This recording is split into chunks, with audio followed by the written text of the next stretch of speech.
bring your hands together for Free State.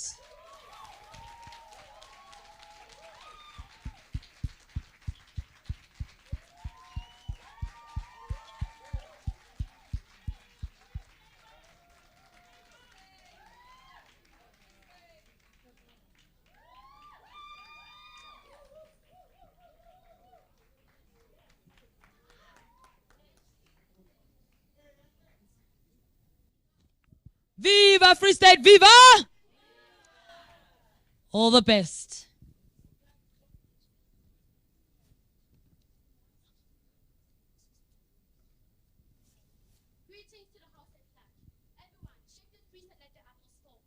Go by the name of Mphamudibula, coming from the Free State. And I, the Mickey Mouse of the group, I'm the first speaker. Now, ladies and gentlemen, kindly bring me your eyes and ears. Now that I have your attention, here's a question. Is South Africa a developing or a developed country? Here's my answer. South Africa is a developing country because it has a high rate of unemployment and poverty, despite having an extraordinary natural resources and goods. We all know South Africa, like any other developing country, has socio-economic challenges, such as unemployment, poverty, inequality, crime, and infrastructure that needs to be constantly maintained. COVID-19 compounded challenges in our country that we ain't aware of. Like Martin Luther King Jr. said, we all have dreams. We all have a dream that our country can have an economic growth that is positive and have positive points like high education and high standard of living. And now, ladies and gentlemen, I would like you to kindly listen to what my fellow speakers will be talking about. Our second speaker will be Buntle Mokonyani, and she will be telling you about building smart and safe transport system using the technology. Our third speaker will be Ritumetse Mjakisani, and he will be talking about the importance of upholding rule of law in the economic growth. Our fourth speaker will be Bokang Mulele, and she will be talking about the improvement and attractiveness of South Africa as an investment destination. And lastly, we'll be having our fifth speaker. She goes by the name of Kiarabetu Malata, and she will be doing the conclusion for our group speech. And now, ladies and gentlemen, I would love to hand it over to Buntle Mokonyani, who will be teaching you and giving you the knowledge on how to build a smart and safe transport system. We can use technology to create more safe and efficient transport systems for people and goods that allows our system to optimize routes, reduce fuel transportation, and also improve in delivery time. Analyzing data from vehicles and some other companies, some transport companies can identify inefficiency and implement some solutions. We can improve the road transportation system by using the smart transportation. You guys may ask, what is smart transportation? Well, smart transportation, it is the integration of modern technologies. The smart transportation will reduce the road accidents that we are currently facing right now, and lower traffic, eliminate the fuel cost, and cut out some traveling time. Also not forgetting the parking fees. There are some good 5 examples that we can use of the transportation system that can help us, which is Hyperloop, autonomous helicopters, super trains, elevate cycle paths, and have smart and efficient roads. Can we please also take a look at the other countries that have developed or improved on their road and transportation systems, which are the BRICS. And we have Brazil, Russia, India, China, and South Africa. All these countries have bettered their road and transportation system in a way that you can ever imagine. But why is it that our country, South Africa, is still struggling with our road and transportation system in the days of today? In the days of today, South Africa, we are somehow still struggling because of the car accidents that are caused mostly by our teenagers, and how our economy is slow. Not forgetting that South Africa, like other countries, is still a developing country. I would like for our government to take a look more onto our road and transportation system, because why could we say South Africa is a beautiful, safe, and magnificent country whilst our roads are struggling? There are potholes that we cannot improvise in, and our government is not taking care of that. And we are also failing, and also our government is failing us. Why?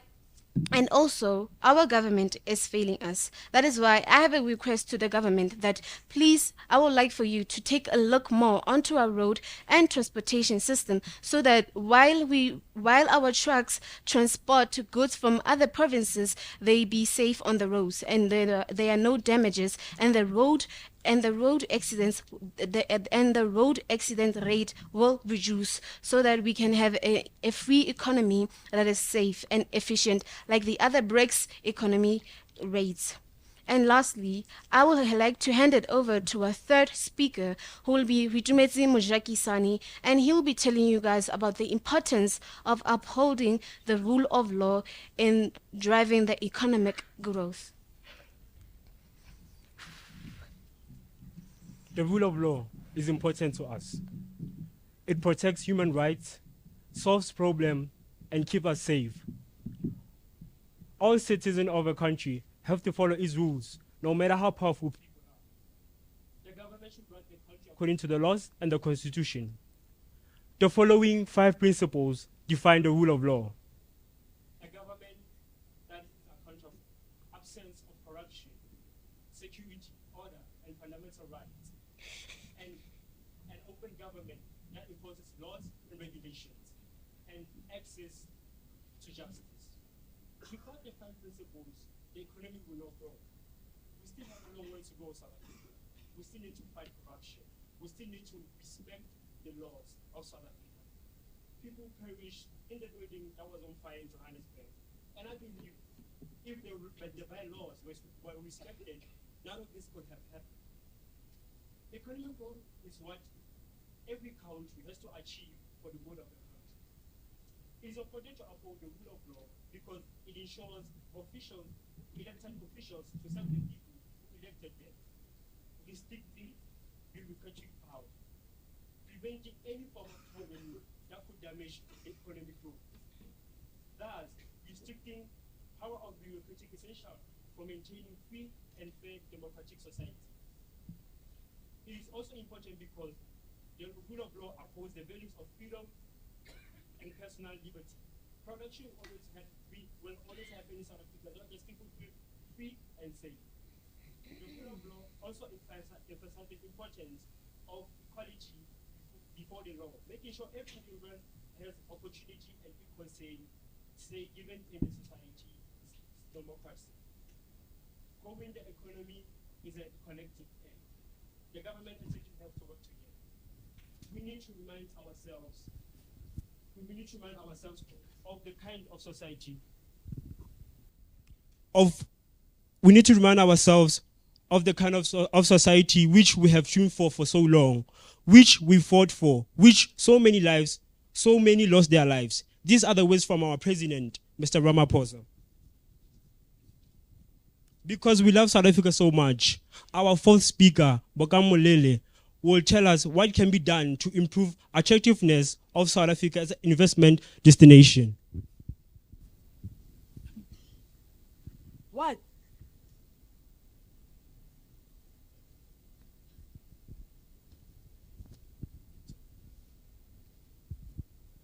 What can be done to improve the investment? What can be done to improve the investment of South Africa as an investment destination? Despite its challenges, South Africa is a nation with great potential, and the country is rich in natural resources, has a strategic location, and boasts a skilled workforce.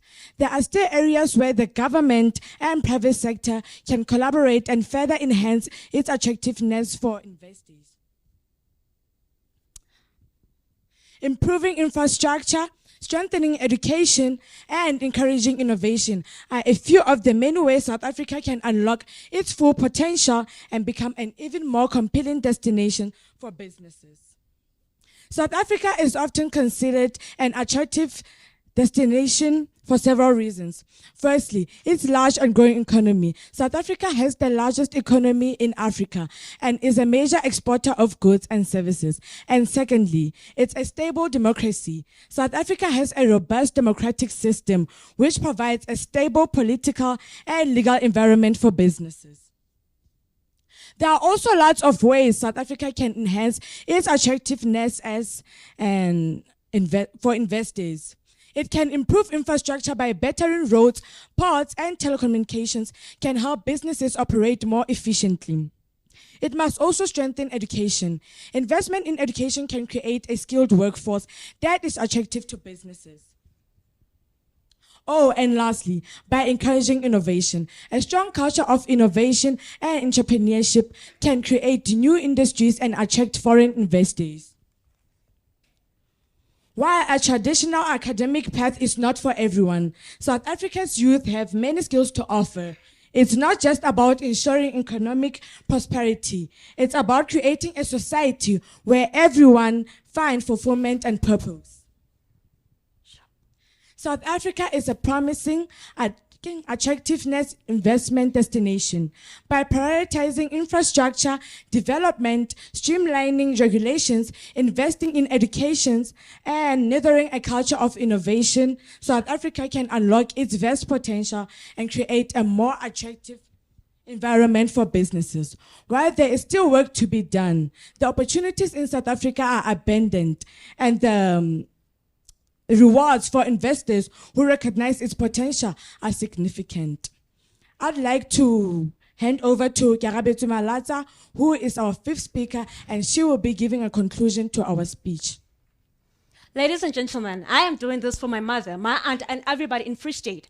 I am going to give you a summary of my second speaker, third speaker, and the fourth speaker. My second speaker, who was talking about how can technology improve transport systems. Data analytics can be used to optimize routes, reduce fuel consumption, and improve transportations. Looking at the data from vehicles and other sources, businesses, transport companies may identify inefficiency and implement solutions to reduce costs and improve performance. Future technologies have a positive impact in transport. There are several societal impacts transport technologies will render. Smart transportation. I wonder some of you are asking yourself, what is smart transportation? Smart transportation will reduce accidents, eliminate overcrowding traffic, lower fuel costs, cut traveling time, and reduce parking fees. As public transport. For example, there are more than 1,000 electric buses in Moscow, which is now the biggest fleet in Europe. We need an international transportation for our goods and services in South Africa. Now, we are looking at the cost that we're paying day by day when fuel is being transported to South Africa. South Africa, we need to be using pipelines. Now that our fuel is coming from Oman, please check the distance. South Africa needs pipelines to reduce costs of our transportations. I am going to tell you the summary of my third speaker, who was talking about the benefit of the rule of law. Rule of law provides a universal benchmark for assessing accountability of government for the lawful, effective, efficient, and uncorrupt provision of goods and services in South Africa. My last speaker, who was speaker number 4, she was talking about South Africa as an investment destination. South Africa is a thriving democracy with an advanced and diverse economy of a sophisticated and well-regulated potential of sector, extensive transport, telecommunications, energy, and infrastructure.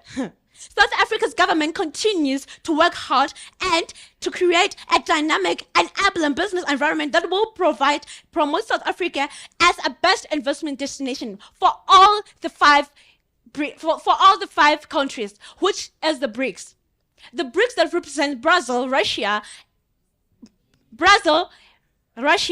India, China, and South Africa. South Africa. Yesterday, I was watching the news, and then they were talking about the 5 ministers who signed a declaration of South Africans coming together and being one nation. A quote from all the South Africans. Mosotho o re, Basotho ha re tlamaneng, re be ngata e le nngwe. I thank you.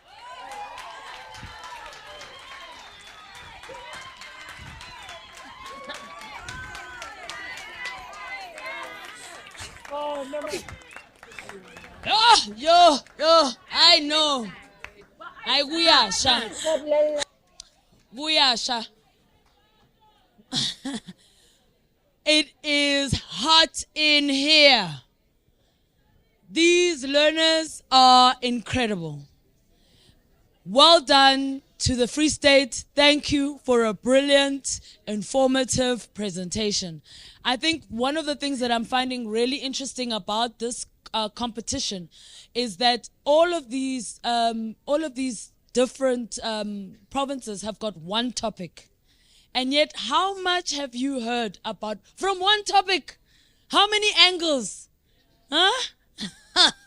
No, it's truly fascinating. Truly fascinating. I'm so impressed. All right.